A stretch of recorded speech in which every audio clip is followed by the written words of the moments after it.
Medyo maluto kita kiupo. Ayan o, mantin ng sibuyas. Ayan o. Hindi pa mainit yung mantika. Natin sibuyas muna ha. Saka isusunod natin yung garlic. Ang tawag nito dito. Babang syempre mga kaidol.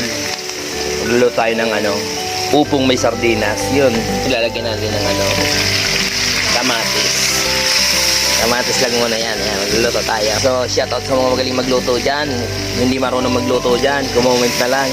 Tuturuan ko kayo kung paano magluto ng ginisang upong with sardinas. Ayan o. Magaling nyo siya. Yan mga kaidol. Yung kamatis. Konti lang linagyan natin ng kamatis dito kasi alam mo kung bakit. Mapakamahal ngayon ng kamatis. Ayan lang ang lutong simple. Siyempre lalagyan natin ng sardinas. So, ginisang sardinas lang muna. Ayan. Tapos gaganyan-ganyanin mo lang yan, oh. So, ganyan-ganyan lang yan mga kaidol.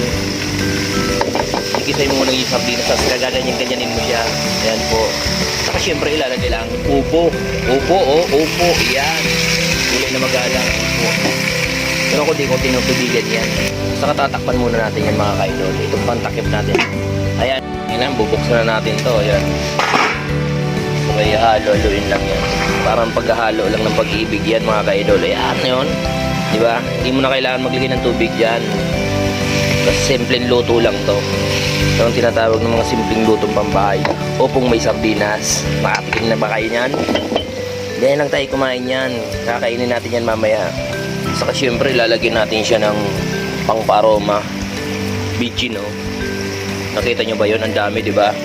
Oo, yan ha. Bitchin daw yun. So syempre lalagyan natin ng asin. Konti lang ilalagay natin ng asin kasi maalat ng sardinas. Ayun. Ano pang hinihintay? Atake na! Atake na! Yummy. Kunyan kalamansi para matanggal yung langsa ng sardinas. Titikman na natin ang ating upong ginulay na may sardinas. Yung tikman na natin ito kung masarap. Wow! Perfect! Sarap!